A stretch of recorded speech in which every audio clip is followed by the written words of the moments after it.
Good morning, eighth graders. Welcome to technology class, week 25. So we're going to get back into our typing this week. I know we had a little break last week. So this week your typing lesson will be alpha data entry. So you can work on that. And then if you're still missing any of the other ones, so let's see, that gives you 6 assignments so far for third quarter with typing. So please go back if you're missing any of the old ones and do them, and then do the new one for this week, okay? We're pretty much nearing the end of our internet safety digital citizenship. So I believe we have one lesson this week, and then I think we have one more that we're going to do, and then we'll be done. So hopefully you're feeling pretty informed about all the different topics that are out there that can possibly, you might encounter, excuse me, with your time online. And so what else did I want to tell you? And then what we're going to be doing with the fourth quarter is we're going to be moving into coding. So we'll be pretty much doing a lot of coding in the fourth quarter, and then we'll be ending the school year. So can't believe we've done the whole school year online. It's kind of crazy that I've been recording videos every week. And thank you to the kids who have been keeping up every week. I'm really proud of you. Eric, he's the superstar there. I'm so proud of you. Every week, he does his assignments on time, sends them in. I mean, it's just amazing to have a student like that. It's such a pleasure. And so if you have fallen behind for any reason, please catch up. Remember, like, you know, things, I get it, this season has been really, I'd say, just, I don't even know, it's wearing on all of us, right? But the thing is, we have to keep going and trying our best, right? We can't just give up. So if you've given up, please talk to yourself and be like, giving up is not an option, right? I need to keep moving forward because this is my life, and like this is preparing me for my future, like skills that I need. What happens when I encounter adversity? What happens when I encounter you know, situations and things where it's not going my way, but I still have to keep getting my job done, right? And I feel like that's kind of this COVID season. We've had to keep moving forward with our lives, even though things have been going on, because we can't just stop and give up, right? Okay, so this week we're actually going to be talking about the news and breaking news and fake news. And this is so relevant in our time that we live in, because the news, we don't really know half the times, right, which news we can trust.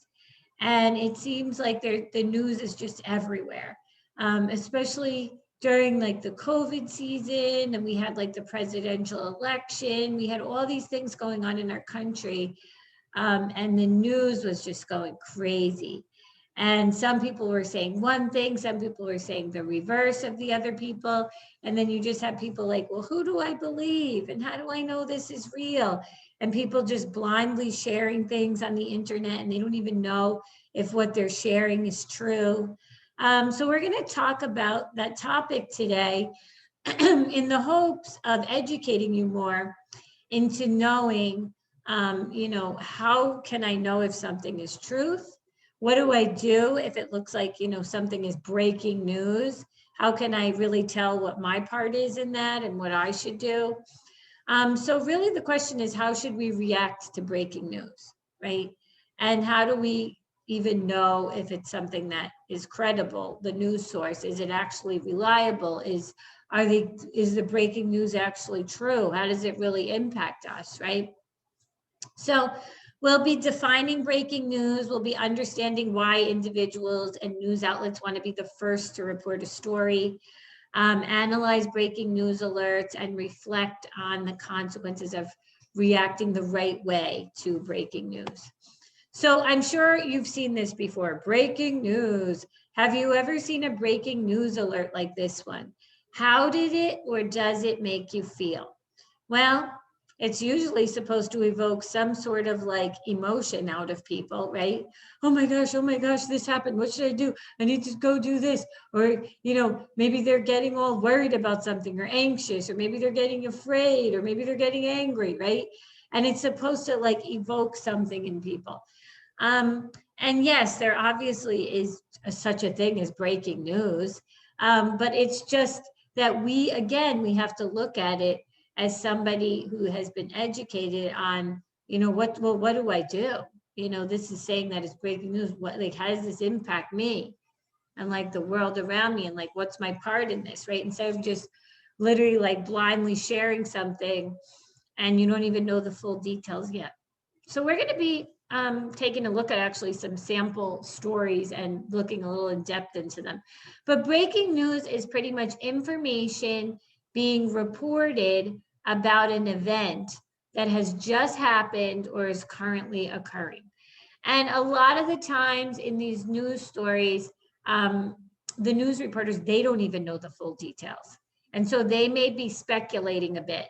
And when you speculate, you know, you're kind of like guessing a bit of like, oh, the reasons behind it, or like what's actually going to happen, or what actually did happen. If you've watched any of the like mass shooter news reports, a lot of the times they just come out, there's been a shooting, you know, at a college in Texas, and then they have no idea. Like they're on the report, they're like, we have no idea if the shooter is still out there. We have no idea who they are. We have no idea why they're doing it. We have no idea if anyone's hurt. We pretty much have no idea about anything, except there was a shooting. And so, and then they just kind of start, you know, trying to interview different people and find out things, and they're trying to speculate about different things, and it's getting all the hype, right? And so really, why would a news outlet want to be the first? Well, because guess what? Their news outlet gets money depending on their ratings and how many people are tuning into their news outlet. And so if you're the news outlet that always gets the breaking story, everyone's like, well, I'm going to go to that news outlet because they're the ones that always get it first. But one step even better, if your news outlet can get the breaking news, but actually have accurate news, gosh, I would hope you would be the source that most people would go to. But that's really not the case, because nowadays people, they have their opinions and their views, and what they like to do is they like to find news sources that match with their opinions and views, and then they just stick with those news sources. Are those news sources necessarily giving accurate 100% news that is true? No. Does really any news source nowadays do that? Probably not. Which is why, as an educated person in the United States of America, it's good to take in a little bit of everything and then use your brain and think it through and be like, okay, like what really seems like is going on here, right? And not just blindly follow one news source, because that's definitely not going to lead to you having a good, well-rounded view about the world, right? So we just kind of talked about this, but what are the benefits to break the news? If you've ever watched any movies like about famous journalists and news reporters, like this is their life, right? They spend their lives going around trying to get the next breaking story. I mean, this is what they do for a living. This is how, you know, this is like their moment of fame, like when they break the story and they're the ones that find out, right? And we see that in like a lot of those movies. And we see it in real life. But yeah, for individuals, I mean, that can be like a major break for you. Oh, you're the one that like broke the coronavirus story, you know, and then you were on the whatever news outlet. And so then again, they're going to use that to try to get more people to tune in and follow their news outlet, right? And so again, I think being a journalist can be such an amazing, like exciting job, and same with a news reporter, but it also comes with a great deal of responsibility, because you're responsible to your audience, to the world who's going to be listening to your news story. And if you're giving news that's fake or inaccurate, I mean, you should be ashamed of yourself, right? It's terrible, right? And people do this. They try to manipulate other people, groups of people, They just want to be the first ones to kind of cause some drama and get people's attention. But it comes with a great deal of responsibility. And so that's really for you guys to start thinking about, both ends of it. Like if, say, that's a passion you have, a career you might want to pursue, you can think about, well, how will I know that the news that I'm getting is true and accurate? How will I know that my sources are credible, right? And then for you as just somebody who's watching the news, as a citizen here, that's important too, because you don't want to be misinformed about things, right? I mean, we have seen so many news stories coming out during COVID. I mean, I saw one, it was like they were saying, wear 5 masks. And then someone else was saying, oh, 1 mask is good. And I'm just like, this is ridiculous. Like they have something for everything now. Don't do 6 feet apart, do 20 feet apart, wear 5 masks, don't wear 5 masks, like go outside, don't go outside. Like they had a story for everything, right? And so then people are walking around like either they have their news source where they're like, they just believe whatever they tell them, they don't even think about it, or they're listening to all these different news sources and they are so confused and they don't know what to do, right? And so that shouldn't be us. And especially as Christians, where we have the Holy Spirit to give us peace, we should be seeking God, right? I always think about Proverbs 3:5, acknowledge him in all your ways and he will direct your path. Of course, he wants us to know what to do, even in the COVID situation. He doesn't want us running. It says God is not a God of confusion, right? So we have this 24/7 news cycle, 7 days a week, 24 hours a day. You could go online, you could get news. You could turn on the TV, go on any website or app or whatever. It's everywhere. It is everywhere. It's very hard to turn off the news. And news travels so quickly. I mean, just one click and the news can be out to millions and millions of people. And it can, if it's fake news, how sad is that? Getting it out to people that quickly. In the old days, they only had radio. And so you could only tune in. Maybe there was like 1 hour of news in the evening, you turn it on, and that would be it. You turn it off and you wouldn't know again until tomorrow. And even with regular TV, before there was like, internet and all this stuff, there was just the one news show. They didn't have a website or anything. And that was all you could know. You watched the news at 5 o'clock or 6 o'clock, and that was basically it. But nowadays, it is 24/7 in your face.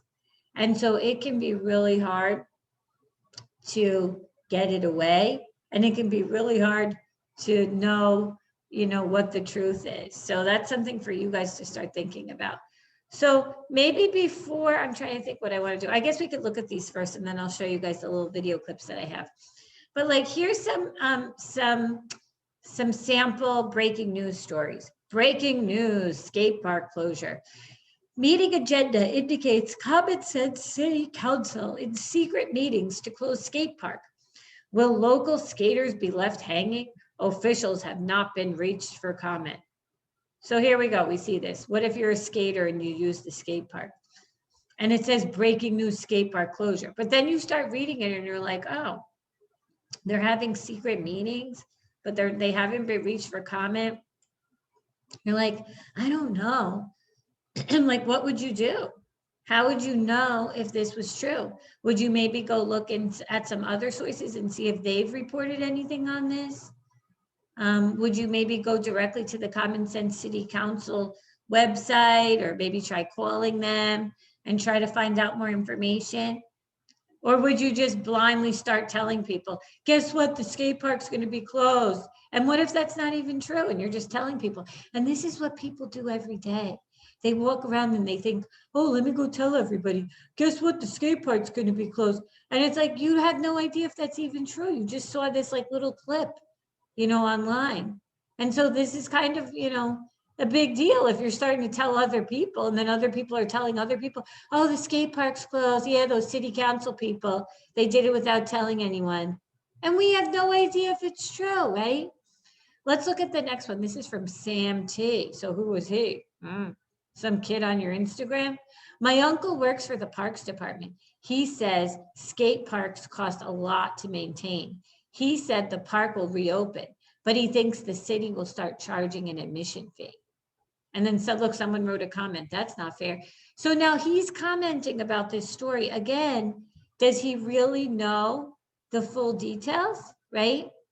And then he says his uncle works there, and his uncle's basically opinion is it costs too much, so they're probably just going to start charging. But again, do we know if this is truth? Do we know if this is really going to happen? And he's spreading it on the internet. So as you can see, this is quickly now getting out to other people. Sam T saw the story and he's going with it. He's like, I'm going to be the first one. Everyone's going to be like, remember when Sam was the one that told us the skate park closed, right? And then Sam's going to be like, yeah, because I always get the news first. And people just love that, right? They just love getting the attention and having the drama and like getting everybody to come and talk about it, right? And then we could be all wasting our time talking about something that isn't even happening because we don't even know the full details, right? Okay, so let's look at the next one. Skate parks are the latest casualty in a community that doesn't value the outdoors. Here we go again. Remember the rock wall? What about our rights? City council cites traffic concerns in no vote for downtown rock climbing wall. So now they're bringing up some other story about the rock wall, which apparently maybe that got shut down. And now they're saying that the skate park doesn't value the outdoors and they're shutting it down. And again, more drama. And this is what people love. They feed off of it. They see a bunch of these stories and before you know it, they're angry, they're upset, right? And so this is why we don't jump into believing everything that we see on the internet, right? So let's take a look at some of these things. They're breaking them down. So alert number 1 uses words and phrases that show there's likely more information to come, right? So we know that there's more to the story and this may not really be happening. It may not be accurate. Alerts number 2 and 3 are not from established news organizations. News organizations follow professional standards and practices to verify reports and make corrections when they get facts wrong. So these two are just from like, this is from Sam T. So we're going to believe what Sam T says, right? But I know that's how a lot of people are. Their friend, their neighbor says something. Oh yeah, they always know everything. Or your friend, right? They don't always know everything, right? Alert number 3 is presenting a story in a particular way as if it's connected to something that happened several years before. The author of the post wants people to believe their rights are being taken away. This is an example of bias, right? We see this a lot too. The skaters' rights, the people who like the outdoors, they don't care about us anymore, right? And they're trying to start drama.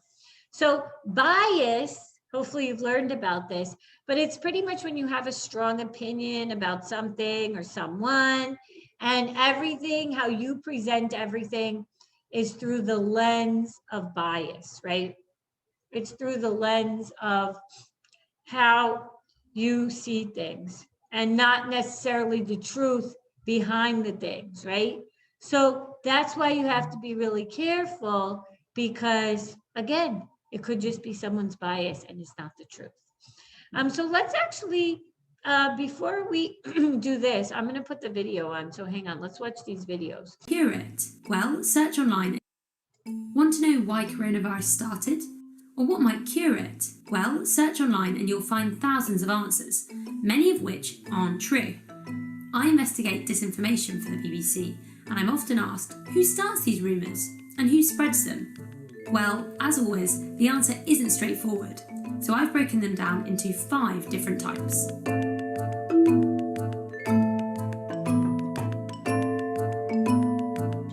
1. The Joker. Lots of people have been sharing funny posts and memes online, and some of them are pretty good, but others go too far and people actually believe that they're true. 2. The Scammer. This lot are looking to make money from the pandemic. Some create fake texts trying to get hold of your bank account details, or others plug dodgy advice looking to sell their remedies and cures. 3. The politician. The people in charge can also spread fake news. That includes officials and state-sponsored media from around the world. Officials in China and the US have been trading misinformation since the start of the virus, each accusing the other of deliberately creating it. Of course, neither of those claims are true. And there are concerns about foreign interference. That's when states spread misleading information abroad in order to further their own aims. But it can be very difficult to trace interference back to the people in charge, or to figure out who are behind networks of fake accounts that are pushing misleading information. 4. The conspiracy theorist. These people think that nothing is as it seems.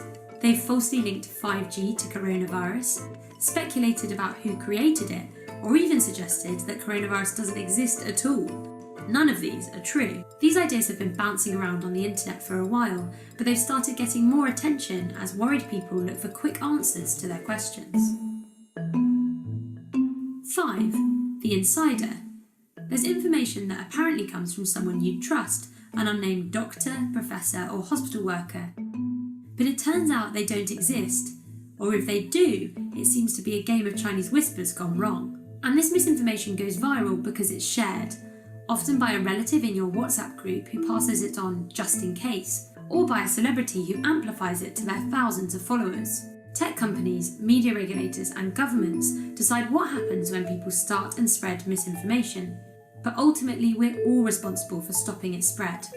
Check out our top tips for spotting and stopping misleading stuff online, and think before you share. We hear lots and lots of stories every day. Friends tell us stories and share stories on social media. We see news stories in our feeds and on the websites we visit. But not everything we read is true, and we do not want to share fake news, especially if it's about a life or death matter like coronavirus. And right now, some people are using the coronavirus crisis to spread false information, make money, and build hatred and division. So how can you tell if a story is fake? Here are 5 questions you can ask. Number 1, ask yourself, is the story true? This makes sure you look at every story with an open mind. Number 2, does the story tell both sides? Fake stories often have just one point of view and use strong language that moves emotion. Number 3, is the story well made? Fake stories are often badly made. Look out for poor quality images and spelling mistakes. Number 4, who made the story? If you cannot see who made the story or you do not know who they are, the story might be fake. Number 5, do the experts agree? Check the story with a reliable source, like the BBC or the NHS. If they do not agree, it might not be true. If you are not sure if it's true, do not share it. Stay safe. Okay, so I know those videos were out of the UK, but so they're referring to a lot of news sites that are there in Europe, but we have similar news sites here that we can go to, like our CDC website, to get accurate numbers on, for example, coronavirus. And so we want to just make sure that we're not just blindly following the news, right? And there's bias everywhere. You know, whether, I don't know, you know, how your family feels about the news or what you've learned from them and your experiences, but a lot of the times families, they have bias, right? Depending on the experiences that they've had growing up, where they come from and things like that. And this is just kind of like a normal part of life. But in order to come out of that, we have to kind of get our eyes open and be like, yeah, like I know that bias exists. And so I'm just going to kind of try to make sure that I'm not just blindly following just any old news, right? I want to make sure I'm trying to get the facts, right? And not somebody's opinion and bias about something, because people get very passionate about things and then they just throw in their opinion in there as if it's a fact when it really is just an opinion, right? So here's some good things that you can do. You can always check the source, right? Is the news from a reliable news organization? If not, it may be questionable. And also see if other news organizations are reporting the same thing. So you can find the truth usually somewhere in the middle, right? You pull an article from this, you pull an article from that, you pull an article from that. You try to find kind of what the common census is between all of them. And then you're like, the truth is somewhere in there, right? Because they have a little bias, they have a little bias, they have a little bias, but somewhere in there is the truth, right? And so that's what you're searching for. Look to see if there's more information to come, right? Does the article mention important details that aren't known yet? If so, it may be better to wait for the whole story before deciding what to think or even sharing it, right? Like we talked about, like those mass shooter ones. And even just any type of news thing that comes out, they always want to act like they know all the details and everything that's happening, but they really don't a lot of the times. And then it just makes people get, unnecessarily like, panicky and everything. And they're like, let's just find out the facts first, right? Let's find out what's really going on. Analyze for bias. Does the author or source organization have an agenda or a purpose for talking about the story? If so, look for a different source. So that's great advice. Again, a lot of news sites these days, they just have kind of their one-track mind. They have their worldview, they have their beliefs, and they just make everything else fit into it. Instead of being like, let me report the facts of what's happening here, they alter it to fit whatever their view is so that it will just fall into that. And people just kind of live in these bubbles where they think everything fits into their view because that's the only news that they watch. And you're like, wake up, like there's a whole world out there. Like, have you, like, where you just only watch one news channel? Like, what's wrong with you? It's like, come out of your like rock and like realize that people, not everybody sees things the way that you do. Try and like understand other people and try and find out the facts instead of just blindly sharing news stories, right? So that's, I hope for your generation, it'll be better because you guys will be more informed and you'll be like, gosh, we're not just going to blindly follow something, and just be like, yeah, that's it. I mean, even if guys, it could be your best friend sharing it again. It could be your pastor sharing it. It doesn't matter who it is. You should always go investigate it yourself and find out what you really believe. Don't just blindly follow people, right? Okay, what else did I want to say? Oh, now the thing's frozen. Okay, so these are, I'm not gonna, because this is gonna be your homework. So let me show you. I put this, oh darn it, what did I do with it? Here, hang on one sec. I gotta pull it up. Okay, so this will be your homework. Make it a little bit bigger. So these are the 3 news stories that we just talked about. So you're just gonna fill in out of them, what do you think is happening and what's missing or inaccurate for those 3. And then you're going to take a look at the news story in the box here. You're going to read it, and then you're just going to answer the questions at the bottom. And then you're going to also fill in the blanks here.